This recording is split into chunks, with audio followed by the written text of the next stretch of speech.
తులారాశి వారికి 28, 29, 30 తేదీల్లో జరగబోయేది తెలిస్తే ఖచ్చితంగా ఆశ్చర్యపోతారండి. ముఖ్యంగా చెప్పాలంటే గనక మీకు 2 పెద్ద కోరికలు తీరుతాయి. మీరు పట్టిందల్లా బంగారం కాబోతుంది. చాలా అద్భుతమైన ఫలితాలనైతే మీరు చూడబోతున్నారు. కాకపోతే ఏంటంటే గనక ఈ స్త్రీతో మీరు జాగ్రత్తగా ఉండండి. ఈ స్త్రీ కావాలని మీ మీద పగబట్టి మిమ్మల్ని ఇబ్బంది పెట్టాలని చూస్తుంది. కాబట్టి ఏంటంటే ఈ స్త్రీతో మీరు ఎంత దూరం ఉంటే అంత మంచిదండి. అలానే కాకుండా ఒక రకంగా చెప్పాలంటే ఈ 3 రోజులు కూడా మీకు ఎలా ఉండబోతుంది, ఏం జరగబోతుంది, ఎలాంటి పరిహారం చేసుకుంటే మీకు బాగుంటుందనేది మొత్తం కూడా ఈ వీడియోలో మనం తెలుసుకుందాం. వీడియోని పూర్తిగా చూడండి. అలానే కాకుండా వీడియోకి ఒక లైక్ ఇవ్వండి. ఛానల్ని కొత్తగా చూస్తున్నట్టయితే సబ్స్క్రైబ్ చేసుకోండి. ఇక మనకేంటంటే కనుక ఈ 3 రోజులు కూడా తులారాశి వారికి ఎలా ఉంటుందనేది ఇప్పుడు మనం తెలుసుకుందామండి. నార్మల్గా చెప్పాలంటే కనుక తులారాశి వారండి చాలా మంచి మనస్తత్వాన్ని కలిగి ఉంటారు. చాలా అందమైన వ్యక్తులు, చాలాగా చెప్పాలంటే కనుక మంచి మనస్తత్వంతో పాటు అందంగా ఉంటారు. అందమైన మనసు ఉంటుంది. అందరినీ కలుపుకొని పోతూ ఉంటారు. ప్రతి ఒక్కరితో కూడా ఏంటంటే కనుక అంటే ప్రేమగా మాట్లాడుతూ ఉంటారు. అబద్ధాలు చెప్పటం కానీ, లేనిపోనివి సృష్టించటం కానీ, ఒకరి మీద నిందలు వేయటం కానీ, ఒకరిని ఇబ్బంది పెట్టడం కానీ, ఒకరి కన్నీటికి వీళ్ళు కారణం అవ్వటం కానీ ఇలాంటివి అయితే వీళ్ళు చేయరండి. ఉన్న దాంట్లో హ్యాపీగా ఉంటారండి. లేని దాని గురించి పెద్దగా ఏంటంటే కనుక తపన పడరు. ఏదుందా దాంట్లో ఏంటంటే కనుక సర్దుకుందాం, హ్యాపీగా ఉందామని అనుకుంటూ ఉంటారు. కానీ ఏంటంటే కనుక వీళ్ళు చిన్నప్పటి నుంచి కూడా అండి చెప్పాలంటే కనుక చాలా కష్టంతో అంటే చాలా కష్టపడుతూనే పైకి ఎదిగారండి. ఇప్పటికి కూడా ఏంటంటే కనుక వీళ్ళు కష్టపడుతూ ఉంటారు. కష్టాన్ని నమ్ముకున్న వ్యక్తులు ఇతరుల మీద ఆధారపడకుండా ఏంటంటే కనుక కేవలం కష్టాన్ని నమ్ముకొని వీళ్ళు లైఫ్లో ముందుకు వెళతారనమాట. ఏది జరిగినా, ఏది చేసినా, ఏదైనా చెడిపోయినా సరే, ఏదైనా ఇబ్బందికరంగా ఉన్నా నా మంచికే అని భావించుకుంటారండి. పైకి ఏంటంటే కనుక ఏది చెప్పుకోరండి. మనసులో చాలా బాధ ఉంటుంది. పైకి నవ్వుతూ కనిపిస్తారు, చలాగిగా ఉంటూ ఉంటారు, యాక్టివ్గా కనిపిస్తూ ఉంటారు. కానీ ఆ యాక్టివ్నెస్ వెనక, ఆ నవ్వు వెనక ఎన్నో బాధలండి, ఎన్నో ఇబ్బందులండి, చాలా కష్టాలండి. అంటే వీళ్ళు లైఫ్లో అన్నీ చూసుకున్నారని చెప్పొచ్చు. ఏదైనా మాట ఇస్తే ఆ మాట మీద ఉంటారండి. మాటని పోగొట్టుకోరనమాట. నార్మల్గా ఏంటంటే కనుక ఎవరికైనా సరే హెల్ప్ చేస్తారండి. నా వారికి హెల్ప్ చేయాలి, నా వాళ్ళు కాని వాళ్ళకి నేను హెల్ప్ చేయకూడదు ఇలా అనుకోరండి. వీళ్ళు ఏంటంటే కనుక తెలిసిన ప్రతి ఒక్కరు కూడా అండి ఏదైనా హెల్ప్ చేస్తా అంటే ఖచ్చితంగా చేస్తారు, చేయనంటే చేయరనమాట. అలా మాట మీద నిలబడతారనమాట. ఏదైనా సరే పట్టుదలతో చేసే వ్యక్తులు అనమాట. పట్టుదలతో జయిస్తారు దేన్నైనా సరే. రాని పనిని సైతం ఏంటంటే కనుక దాని గురించి తెలుసుకొని, దాని గురించి సెర్చ్ చేసి, దాన్ని ఏంటంటే కనుక ఆ జరగని పనిని జరిగేలాగా చేయటం, రాని పనిని వచ్చేలాగా చేసుకోవటం వీళ్ళ యొక్క సత్తా అని చెప్పొచ్చు. అంటే వీళ్ళ టాలెంట్ అనమాట. అలాంటి టాలెంట్ని కలిగి ఉంటారు. మల్టిపుల్ టాలెంటెడ్ ఈ యొక్క తులారాశి వారు. నిజం చెప్పాలంటే గనక వీళ్ళకు చాలా తెలివితేటలు ఉంటాయండి. కానీ ఆ తెలివిని ఎక్కడ కూడా చేయించుకోరు. ప్రతిదీ కూడా ఏంటంటే గనక వీళ్ళకు అనుకూలంగా మార్చుకునే శక్తి, సామర్థ్యాలు వీళ్ళకు ఉంటాయన్నమాట. నలుగురిలో నవ్వుల పాలు కాకుండా మంచిగా ఏంటంటే గనక గౌరవంగా బ్రతికే వ్యక్తులు. ఒకరిని ఏంటంటే గనక ఇబ్బంది పెట్టరండి. నా పని ఏంటి, నేనేంటి, నా అంటే ఫ్యామిలీ ఏంటి అన్నట్టే ఉంటూ ఉంటారు. ఫ్యామిలీ కోసం కూడా చాలా కష్టపడుతూ ఉంటారండి. ప్రతి ఒక్కరు కూడా ఈ తులారాశి వారు ఫస్ట్ ఫ్యామిలీకి ఇంపార్టెంట్ ఇస్తారు, ఆ తర్వాత వేరే వాళ్ళకి ఇస్తారు. అలానే కాకుండా ఈ తులారాశి వారికి ఏంటంటే కనుక అంత బాగానే ఉంటుందండి. కొంతమంది ఏంటంటే కనుక మీ చుట్టూదా శత్రువులు చేరారండి. అది మీరు తెలుసుకోండి. లేకపోతే ఏంటంటే కనుక చాలా బాధపడిపోతారు, ఇబ్బంది పడతారు, నష్టాలు కష్టాలు ఎదుర్కోవాల్సిన సిచ్యువేషన్ అనేది ఉంటుందన్నమాట. చాలా రోజుల నుంచి కూడా మీరు చెప్పాలంటే కనుక చాలా ఇబ్బందులు పడుతున్నారండి. ఏదైనా పని అనుకుంటే జరగట్లేదు, పని ఏంటంటే కనుక పెండింగ్లో పడిపోతుంది. అసలు ఏ పని చేయాలన్నా కానీ ఇంట్రెస్ట్ రాకపోవటం, అసలు ఏం చేస్తున్నామో అర్థం కాని అయోమయ పరిస్థితులు. పని చేద్దాం అనుకునేసరికి ఏంటంటే కనుక ఆ పని ఏంటంటే ముందుకు వెళ్ళాక అది అక్కడే ఆగిపోయి కూడా కొంచెం ప్రాబ్లమ్స్ని ఫేస్ చేస్తున్నారు. చేయిదాకా పనులు వచ్చి చేజారిపోయి, డబ్బు కూడా చేతి నిండా ఉండి అది నీళ్ళలాగా ఖర్చు అయిపోయి, ఏంటి మాకు ఇలా జరుగుతుంది, ఎందుకు మాకు ఇలా అవుతుంది, మా వెంటే ఎందుకు ఇలా జరగటం ఏంటి అని ఏంటంటే కనుక బాధపడుతున్నారు కదా. అయితే ఒకటి గుర్తుపెట్టుకోండి, గ్రహాల అనుకూలత సరిగ్గా లేనప్పుడు, శత్రువుల ఏడుపు కావచ్చు, మంది ఏడుపులు కావచ్చు, అధికంగా ఏంటంటే కనుక మీ మీద ఉన్నప్పుడు ఇలాంటివి మీకు కనిపిస్తూ ఉంటాయి. నరదిష్టి ముఖ్యంగా ఇది ఉండటం వల్ల కూడా ఏ పని సక్రమంగా జరగదు. ఏదైనా అనుకుంటే కూడా అది ముందుకు వెళ్ళదు. అలానే కాకుండా ఏంటంటే కనుక కష్టాలు ఎక్కువైపోతాయి. కొంచెం ఏంటంటే కనుక మీలో శక్తి అనేది కోల్పోవటం, తగ్గిపోవటం, అలానే కాకుండా ఏంటంటే చేద్దామంటే ఓపిక లేకపోవటం, ఇలాంటివన్నీ కూడా జరుగుతూ ఉంటాయి. కొంచెం బలం తగ్గిపోవటం వల్ల కూడా అలా జరుగుతుందని చెప్పొచ్చు. కాబట్టి మీరేంటంటే డీప్గా ఆలోచిస్తూ ఉంటారండి. ప్రతి చిన్న విషయాన్ని ఏంటంటే కనుక భూతద్దంలో పెట్టి చూడటం, డీప్గా ఆలోచించటం, ఎక్కువగా ఈ ఆలోచన వల్లనే మీకు ఏంటంటే చెప్పాలంటే నష్టపోతూ ఉంటారు, కష్టపడుతూ ఉంటారు, ఇబ్బంది పడిపోతూ ఉంటారు. కాబట్టి కొంచెం ఆలోచన ఏంటంటే కనుక పక్కన పెట్టండి. మీరు నార్మల్గా ఏంటంటే పాజిటివ్ వ్యక్తులండి. అండి. నెగిటివ్‌గా ఏది ఆలోచించరు, పాజిటివ్‌గా ఆలోచిస్తారు. ఏది జరగాలి, ఏది జరగకూడదని మీకు ముందే తెలిసుంటుంది నిజం చెప్పాలంటే గనక. అంటే అంచనా వేసుకుంటారనమాట. ఆ విధంగా అంచనా వేసుకొని ఏంటంటే జరిగేదేది, జరగందేది అన్నట్టుగా మీరు ముందుగానే పసిగడతారు కదా! అయితే ఇక్కడ ఏంటంటే గనక ముఖ్యంగా చెప్పాలంటే మీకు ఓవరాల్‌గా చూసుకుంటే ఉద్యోగపరంగా బావుంటుందండి. ఉద్యోగపరంగా ఏంటంటే గనక మీకు బాగా కలిసొస్తుంది. వృత్తిపరంగా బావుంటుంది. చేసే ప్రతి పని కూడా కొంచెం ఏంటంటే గనక స్లో అయినప్పటికీ కూడా పర్వాలేదు, బానే ఉంటుంది. అన్ని విధాలుగా కూడా బాగా కలిసొస్తుంది. అలానే కాకుండా ఇక్కడ మనం గమనించుకుంటే ఏంటంటే గనక ఇంట్లో ఉండే అనేక రకాల సమస్యలండి. అంటే ఇల్లన్న తర్వాత 1,90,000 సమస్యలుంటాయి కదా! వాటి నుంచి మీరు బయటపడతారు.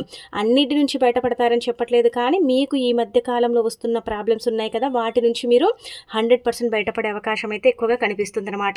అలాగే కాకుండా ఏంటంటే గనక ఈ చిన్న చిన్న చికాకులు, చిరాకులు, గొడవలు, ఇల్లు అనుకూలించకపోవటం, ఇంట్లో మనశ్శాంతి కరువైపోవటం, ఎప్పుడు ఏంటంటే గనక ఏదో రకంగా బాధ, ఇబ్బంది ఇదంతా కూడా ఉంది కదా! దాని నుంచి బయటపడే అవకాశం అయితే కనిపిస్తుంది. మీరు అనుకున్నట్టుగా మీ లైఫ్ అనేది చేంజ్ అయ్యే అవకాశం అయితే ఉంటుంది. 3 రోజులు కూడా బ్రహ్మాండమైన ఫలితాలనైతే మీరు పొందబోతున్నారు. చాలా మంచి రిజల్ట్ అనేది రాబోతుంది. అలానే కాకుండా ఏంటంటే గనక ఇక్కడ మనం చూసుకుంటే ఫ్యామిలీ పరంగా బావుంటుంది. అనారోగ్య సమస్యలు తొలగిపోతాయి. ఆరోగ్యంగా ఉంటారు. ఇంకా ఫ్యామిలీలో ఉండే కొంతమంది కూడా అనారోగ్య సమస్యలతో ఇబ్బంది పడుతున్నారు. కొంచెం ఏంటంటే గనక సీజన్ పరంగా కూడా కొంచెం అనారోగ్యం అనేది ఉంది కదా! దాని నుంచి కూడా మీరు బయటపడే అవకాశం అయితే కనిపిస్తుంది. వృత్తి, ఉద్యోగ పరంగా బావుంటుంది. అన్ని విధాలుగా కూడా బాగా కలిసొస్తుంది. మీరు అనుకున్న పనులు అనుకున్న సమయానికి జరిగి తీరుతాయి. ఖచ్చితంగా జరుపుకుంటారు మీరలాగా. అలాగే కొంచెం ఏంటంటే గనక దూర ప్రయాణాలు పడతాయి. ప్రయాణాలలో కూడా మంచి పరిచయాలు ఏర్పడతాయి. ఆ పరిచయాల వల్ల కూడా మీకు ఏంటంటే గనక మంచి పనులు జరుగుతాయన్నమాట. ఖచ్చితంగా చెప్పాలంటే గనక పెద్ద పెద్ద ప్రాజెక్టులు చేసే అవకాశం అయితే ఉంటుంది. అంటే ఇది అందరికీ జరుగుతుందని మనం చెప్పట్లేదండి. కొద్దిపాటి మందికైతే ఖచ్చితంగా జరుగుతుందని చెప్పొచ్చు. ఇలా పెద్ద పెద్ద ప్రాజెక్టులు చేయటం, ప్రాజెక్టుల మీద సైన్ చేయటం, అలానే కాకుండా ఏంటంటే గనక షూరిటీ సంతకాలు చేసేటప్పుడు, సంతకం పెట్టేటప్పుడు కొంచెం జాగ్రత్త వహించండి. మోసపోయే అవకాశం ఉంటుంది. అదొకటి చూసుకోండి. ఇక అలానే కాకుండా అందరూ నా వాళ్ళే అని నమ్మకండి. ఆ నా వాళ్ళల్లో శత్రువులు ఉన్నారని గమనించుకోండి. లేకపోతే ఏంటంటే గనక మీరు ఖచ్చితంగా నష్టపోతారు. ఎక్కడికైనా వెళ్ళేటప్పుడు ఏంటంటే గనక ముఖ్యమైన పనుల కోసం వెళ్ళేటప్పుడు నల్లటి వస్త్రాలు ధరించి వెళ్ళకండి. ఇంట్లో ఏంటంటే గనక గణపతి చిత్రపటాన్ని తాకి వెళ్ళండి. ఇక్కడ మీకు లక్ష్మీదేవి అనుగ్రహం కలుగుతుంది కాబట్టి సంపద పెరుగుతుంది, ఐశ్వర్యం కూడా లభిస్తుంది. అన్ని విధాలుగా కూడా మీకు బాగా కలిసి వస్తుందని చెప్పొచ్చు. చేసే పనుల్లో కూడా పెద్దగా ఆటంకాలు అయితే రావు. వచ్చినా కానీ ఆ పని ఏంటంటే గనక ఖచ్చితంగా జరిగి తీరుతుంది. కొంచెం ఆలస్యమైనప్పటికీ కూడా పర్వాలేదు, జరుగుతుందన్నమాట. మధ్యవర్తిత్వం అనేది మీకు అసలు అంతగా అచ్చురాదు కాబట్టి వెళ్ళకండి. మీరు మంచి చేద్దామని వెళితే మాత్రం మీకే చెడు జరుగుతుంది. చెడు అనుభవం అనేది ఎదురవుతుంది కాబట్టి ఏంటంటే మధ్యవర్తులుగా అస్సలు వెళ్ళకండి. ఇక ఆ తర్వాత ఇంకా అనంతరం ఏంటంటే ఎవరిని గుడ్డిగా నమ్మకండి. నమ్మి ఏంటంటే గనక మీరు హెల్ప్ చేస్తారండి. నిజం చెప్పాలంటే గనక అయ్యో పాపమా జాలిగుణం అనమాట. ఈ తులారాశి వాళ్ళు ఏంటంటే గనక అందరి మీద జాలి చూపిస్తారు కానీ వీళ్ళ మీద జాలి చూపించే వాళ్ళు ఎవ్వరూ ఉండరండి. నిజం చెప్పాలంటే ఎంతసేపు వీరిని అవసరం కోసం ఉపయోగించుకుందామా, అవసరం కోసం వాడుకుందామా, తర్వాత వీళ్ళని దూరం పెడదామా, అలానే కాకుండా వీళ్ళ నెంబర్స్ బ్లాక్ చేద్దామా అన్నట్టుగా ఉంటూ ఉంటారు. కానీ వీళ్ళు అలా కాదండి. నిజం చెప్పాలంటే నా వాళ్లే కదా నన్ను మోసం చేసేది, నా వాళ్లే కదా నన్ను ఇబ్బంది పెట్టేది, పోనీలే వాళ్ళన్న బాగుపడుతున్నారు కదా, నేను బాగుపడకపోయినా పర్వాలేదులే అనుకునే రకమే తులారాశి వారు అనమాట. ఇంకా అలానే కాకుండా ఎవరైనా వచ్చి ఏదైనా బాధ, కష్టం, దుఃఖం ఉందని మాట్లాడితే మాత్రం ఐస్ లాగా కరిగిపోతారండి. ఐస్ ఎలాగైతే కరిగిపోతుందో వీళ్ళు కూడా ఆ విధంగా ఏంటంటే కనుక ఐస్ లాగా కరిగిపోతారనమాట. ప్రతి ఒక్కరిని దగ్గరికి తీసుకుంటారండి. మంచి గుణగణాలను కలిగిన వ్యక్తులు తులారాశి వారు ఏంటంటే కనుక కుళ్ళు కుతంత్రులతో కాకుండా సానుభూతితో, ప్రేమనురాగాలతో లైఫ్లో ముందుకు వెళ్ళే వాళ్ళు ఈ యొక్క తులారాశి వారు. అంటే కోపం ఉంటుంది, ద్వేషం ఉంటుంది. వీళ్ళు కోపాన్ని ఆపటం ఎవరి తరం కాదు. కాకపోతే ప్రతి దగ్గర వీళ్ళు కోపాన్ని చూయించరు. ప్రతి దగ్గర ఏంటంటే కనుక ద్వేషాన్ని చూయించరండి. ఎక్కడ ఏం చేయాలి, ఎక్కడ ఏ విధంగా ప్రవర్తించాలి, ఏ విధంగా ఉండాలనేది వీళ్ళకు బాగా తెలుసుంటుందన్నమాట.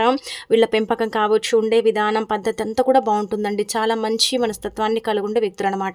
ఇక అనంతరం వచ్చేసి ఏంటంటే కనుక గుడ్డిగా నమ్మి మోసపోకండి. ఎవరైనా డబ్బు అడిగితే లేదని చెప్పండి. డబ్బు పరంగా ఎలాంటి హెల్ప్ అయితే చేయకండి. దాని పరంగా ఏంటంటే కనుక మీకు ఇబ్బంది కలుగుతుంది, బాధలు వస్తాయండి. ఎందుకంటే చాలా మందికి కూడా మీరు హెల్ప్ చేశారండి. నిజం చెప్పాలంటే కనుక అడిగిన వారందరూ కూడా డబ్బు ఇచ్చారు, మీకు తెలిసిన వాళ్ళకి ఇచ్చారు, నా అనుకోని భావించిన వాళ్ళందరికీ డబ్బు ఇచ్చాను. కానీ నేను బాధల్లో ఉంటే నాకు ఎవరు హెల్ప్ చేయలేదు, నాకు ఒక్క రూపాయి కూడా ఎవరు తీసి ఇవ్వలేదు. కాబట్టి మీరేంటంటే కనుక ఎప్పుడు మీరే మోసపోతున్నారు, మీరే నష్టపోతున్నారు. మీకు నష్టం జరగకుండా, మోసపోకుండా మీరేంటంటే చక్కగా ఉండాలంటే ఎవరిని గుడ్డిగా నమ్మకూడదు. ఏ పర్సనల్ విషయాలను చెప్పుకోకూడదండి. ఎందుకంటే మీరు బాగున్నారనుకోండి ఏడ్చేవాళ్ళు వాళ్ళే, మీరు బాగాలేరనుకోండి మిమ్మల్ని చూసి నవ్వేవాళ్ళు వాళ్ళే. కాబట్టి ఒక విషయం గుర్తుపెట్టుకోండి. ఎవరితో ఏంటంటే గనక అంతగా అంటే బాండింగ్స్ ఏర్పరచుకోకండి. అంటే ఎవరిని ఎంతలో పెట్టాలనేది మీకు తెలిసుంటుంది. ఎవరితో ఎలా ప్రవర్తించాలని తెలిసుంటుంది. కానీ కొన్ని సార్లు ఏంటంటే గనక పోనీలే అన్నట్టుగా జాలితో చేస్తూ ఉంటారు. అదొకటి మీరు గుర్తుపెట్టుకోండి. ఇక్కడ మీకు 2 పెద్ద కోరికలు తీరుతున్నాయన్నమాట. ముఖ్యంగా ఏంటంటే గనక లక్ష్మీదేవి అనుగ్రహం కలుగుతుందండి. సంపద పెరుగుతుంది. ఐశ్వర్యం లభిస్తుంది.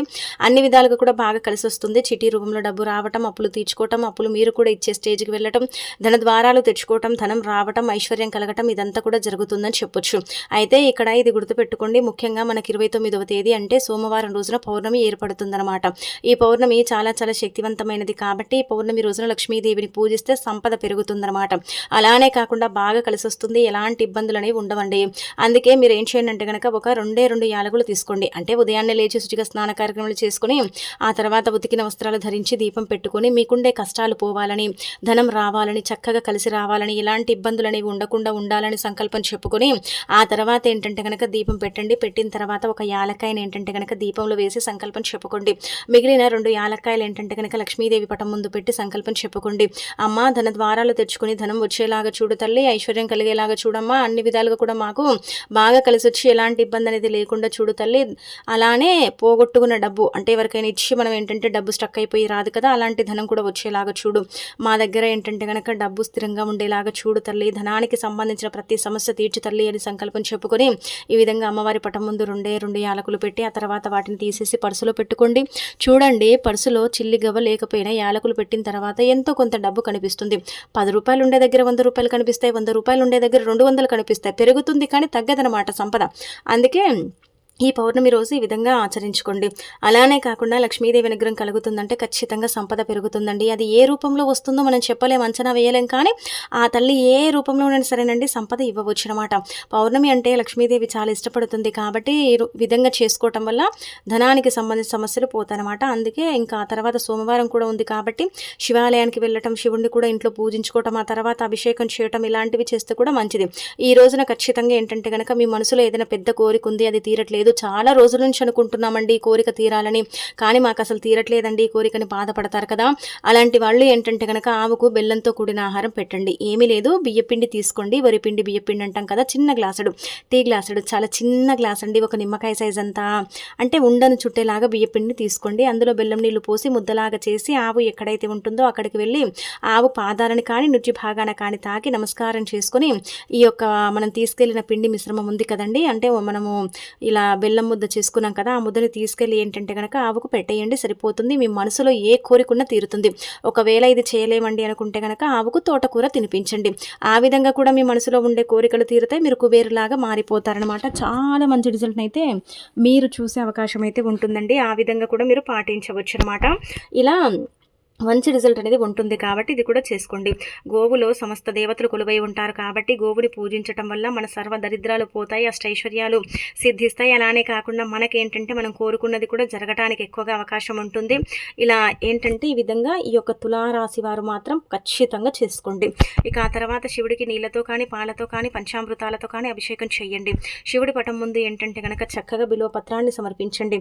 ఇలా ఏంటంటే కనుక ఓం నమ శివాయ ఓం నమ శివాయ అని ఒక 11 సార్లు ఈ మంత్రాన్ని పఠించుకుంటూ చక్కగా సంకల్పం చెప్పుకుంటూ సరిపోతుంది.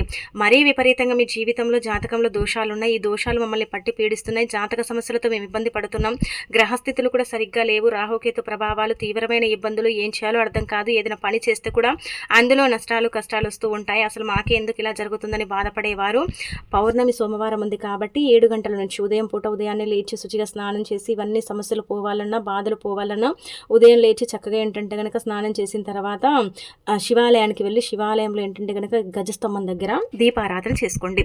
ఆవునేతితోనే పెట్టాలని రూల్ లేదు, నార్మల్గా నువ్వుల నూనెతో కూడా పెట్టుకోవచ్చు. అయితే ఈ దీపం ఏంటంటే జాతకంలో ఏర్పడే సమస్యలు ఎటువంటివైనా సరే, ఎంత భయంకరమైన సమస్యలైనా సరే, ఎంత కఠినమైన సమస్యలైనా సరేనండి, వాటి నుంచి మీకు విముక్తి కలగాలంటే ఖచ్చితంగా ఈ యొక్క దీపం గజస్తంభం దగ్గర పెట్టేసుకోండి. మీకుండే జాతక సర్వ సమస్యల నుంచి మీరు బయటపడతారు. అది ఎటువంటిదైనా కావచ్చు, ఎటువంటి ఇబ్బంది అయినా సరే దాని నుంచి కూడా మీరు బయటపడే అవకాశం అయితే ఉంటుంది. కాబట్టి తప్పక ఇది చేసుకోండి. పౌర్ణమి చాలా పవిత్రమైనదండి. నిజం చెప్పాలంటే పౌర్ణమి రోజు చేసే పరిహారాలన్నీ కూడా పనిచేస్తాయి. ఇక ఆ తర్వాత ఏంటంటే కనుక మీరు గుడ్డిగా ఎవరిని నమ్మి డబ్బులు అయితే ఇవ్వకండి. ధనపరంగా కొంచెం నష్టం కలుగుతుంది, మంచి లాభాలు కలుగుతాయండి, వ్యాపారపరంగా బాగుంటుంది. 2 పెద్ద కోరికలు తీరుతాయన్నాం కదా. ఒకటి, పౌర్ణమి తర్వాత ఉద్యోగ ప్రాప్తి కలుగుతుంది, సంతానం లేని వారికి సంతానం కలుగుతుంది, నక్కతోక అంటే తొక్కినట్టే. ఎందుకంటే కనుక ధనం వస్తుంది, ఐశ్వర్యం కలుగుతుంది, ప్రతిదీ కూడా మీకు అనుకూలంగా మారుతుంది, అనుకూలంగా మార్చుకుంటారు. పౌర్ణమి తర్వాత మీకు గ్రహస్థితుల ప్రభావాల వల్ల మీకేంటంటే కనుక మార్పుల చేర్పుల వల్ల మంచి ఫలితాలు వస్తాయి. పట్టిందల్లా బంగారం అవుతుంది, దైవానుగ్రహంతో దూసుకెళ్తారు. ప్రతి పనిలో కూడా మీరు ఏంటంటే కనుక విజయాన్ని సాధించుకోగలుగుతారు, ప్రతి పని మీకు అనుకూలంగా మార్చుకోగలుగుతారు. ప్రతిదీ కూడా మీకు ఏంటంటే కనుక చేసే పని ఆటంకాలు లేకుండా ముందుకు వెళ్ళటానికి కూడా అవకాశం ఉంటుంది. ఎవరైతే చీకొట్టి మిమ్మల్ని ఇబ్బంది పెట్టి బాధ పెట్టారో అలాంటి వ్యక్తులు మళ్ళీ ఏంటంటే కనుక మీ దగ్గరకు వచ్చి మీ కాళ్ళు పట్టుకుంటారండి. నిజం చెప్పాలంటే కనుక మీతో స్నేహాన్ని ఏర్పరచుకుంటారు. అలానే కాకుండా మీతో బ్రతిమాలుతారనమాట. మేము అంటే తప్పు చేశాము, మమ్మల్ని క్షమించండి, మాతో మాట్లాడండి అన్నట్టుగా ఇలా బ్రతిమాలుతారు. ఇంకా ఆ తర్వాత ఏంటంటే ఓవరాల్గా బాగానే ఉంటుందండి. చిన్న చిన్న సమస్యలు అయితే ఉన్నాయండి, లేవని చెప్పట్లేదు. ఈ చిన్న చిన్న సమస్యల వల్ల కొంచెం సఫర్ అవుతారు, కానీ మిగతాదంతా కూడా ఓవరాల్గా మనం చూసుకుంటే పర్ఫెక్ట్ అనమాట. ఆ తర్వాత ఇక్కడ మనం చూసుకుంటే ఏంటంటే నరదిష్టి ఎక్కువగా ఉంటుంది కాబట్టి నరదిష్టి పోవాలంటే పౌర్ణమి రోజు సాయంత్రం సంధ్యా సమయంలో ఒక నిమ్మకాయని తీసుకుని తల చుట్టూతో 7 సార్లు తిప్పి ఆ నిమ్మకాయని ఏంటంటే కనుక ఇంటి బయట ఎడమకాలి మడమ కింద పెట్టి తొక్కేస్తే చాలండి, నరదిష్టి మొత్తం పోతుంది. నరదిష్టి నుంచి మీకు ఏంటంటే కనుక విముక్తి కలుగుతుందని మనం చెప్పొచ్చు. కాబట్టి వీలుంటే ఈ పరిహారం అనేది తప్పక పాటించండి. ఇలా ఈ పౌర్ణమి రోజు చేస్తే అనేక రకాల ఇబ్బందుల నుంచి మీరు బయటపడి పట్టిందల్లా బంగారంలాగా మార్చుకోగలుగుతారు.